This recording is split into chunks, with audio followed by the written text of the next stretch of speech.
Well, greetings and welcome to another session of Windows Keyboard Shortcuts. Today we're going to talk about making effective selections. When you learned about in an earlier video, cut, copy, and paste, we did a little bit of selections and we'll continue that today. Selections are easy to make, but it's also easy to mess up a selection or delete a file or delete some text that you copied and have to start all over, or maybe lose it for good. So let's dive right into getting a selection. Here we go. There it is. This is just text. It's been generated by Lorem Ipsum file generator, text generator for filler, for newsletters, or whatever you'd like to do. And you can highlight some things and deal with it. So let's do that. Let's select the whole thing. Let's do Control A. And if I go to the very bottom, you can see at the bottom it's all selected. That's the whole file, Control A. Well, I could hit delete, couldn't I? Control File Delete. Well, that's not on the clipboard, and so I am in trouble unless I know Control Z. Now, what if I do Control Cut, Control X to cut it? That is now on the clipboard, and I can restore it with Control V to paste. Whew, glad I got that back. And so I'm going to do Control Home to go back to the beginning, and let's do a couple more things. Some applications allow you to click certain ways to select, and so I'm going to do double click on this word, and it's selected. While we're thinking about that, why don't I come down here and double click on that word? Well, this one went away because any new click will get rid of the previous click that has been selected. So let's double click on this word again and control double click, control double click, and control double click.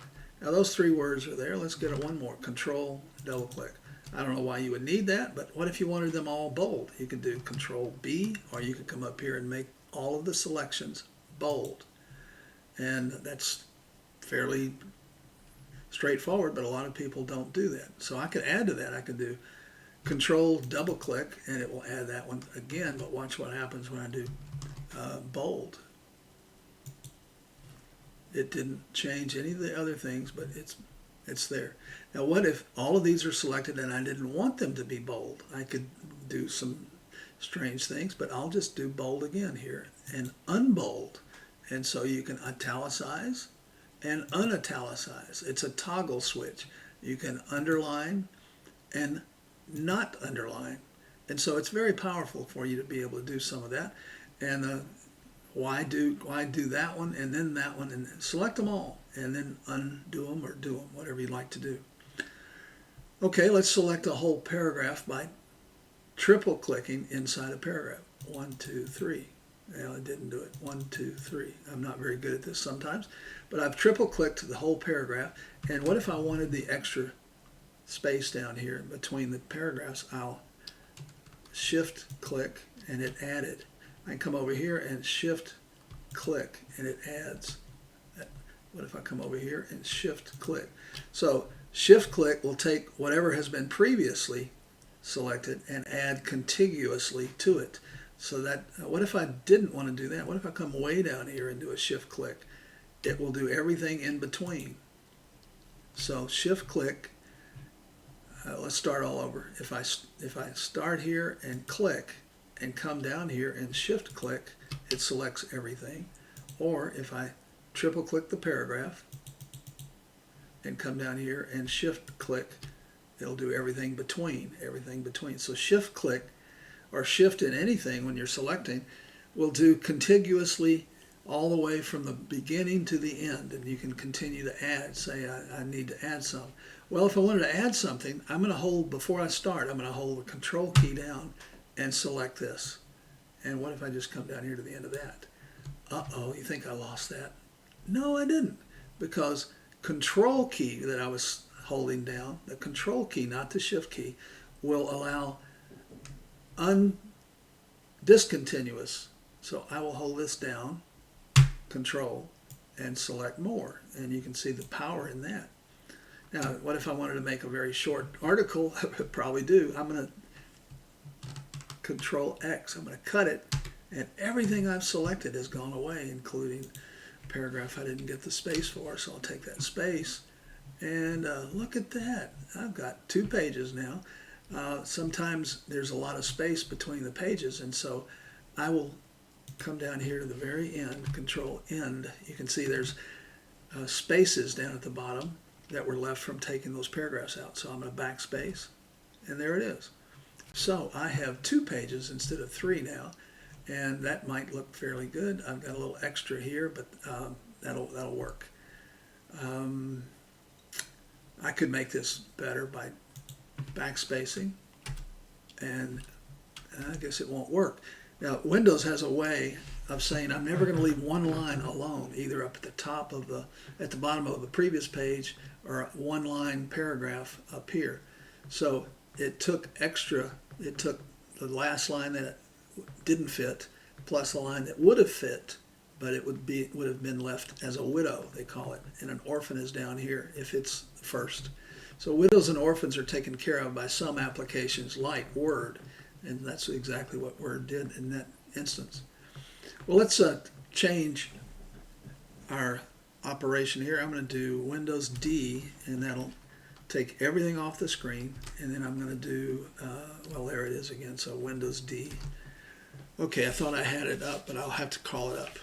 What I'd like to do next is simply look at files, and the File Explorer can be called up with Windows again, E, Windows E for Explorer.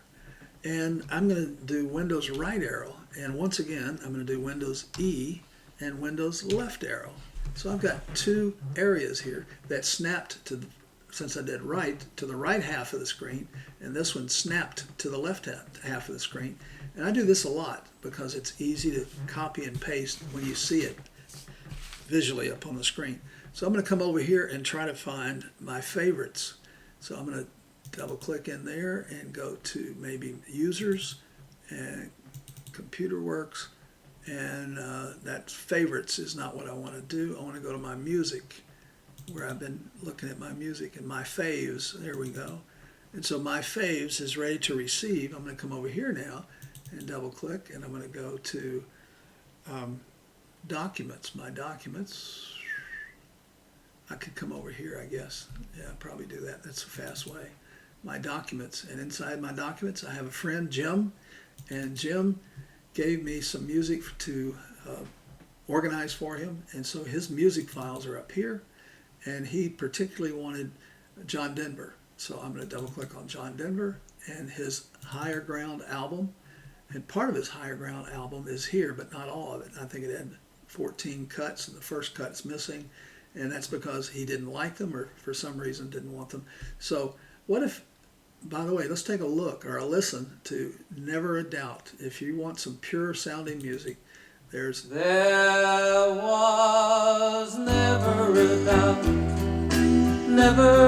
a doubt in my mind. Beautiful music if you like John Denver. So let's say I want that one, and I also want, well, let's start with Homegrown Tomatoes and all the way down to Deal with the Ladies. I don't know what that's about. If I wanted them, I could do Homegrown Tomatoes, paste, Homegrown Whispering, paste, Never, paste, Deal, paste. Or I could do contiguous files, hitting the Shift key. So let's start over. You want to click the first one, Shift click the last one, and everything in between is selected.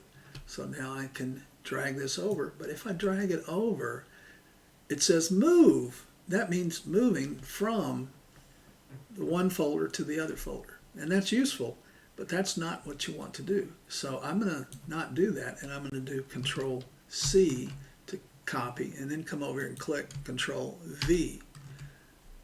Okay, well that's great. And so now I'm going to do a Country Girl, and I wanted that added to this. So I'm going to hit, well that's okay. I'll do it this way. What if I want Sing and For You? It doesn't work, does it? Because once I do that, I could hit Shift, but I would also get all 3 of these files. So instead I'm going to hit Control, and there it is, just those 2.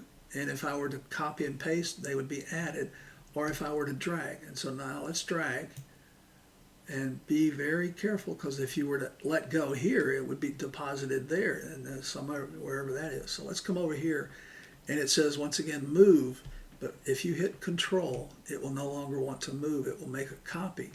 And you see the danger in some of this. I want to copy it. I don't want to steal it from here and permanently move it. I want to make a copy of it. And so very, very good.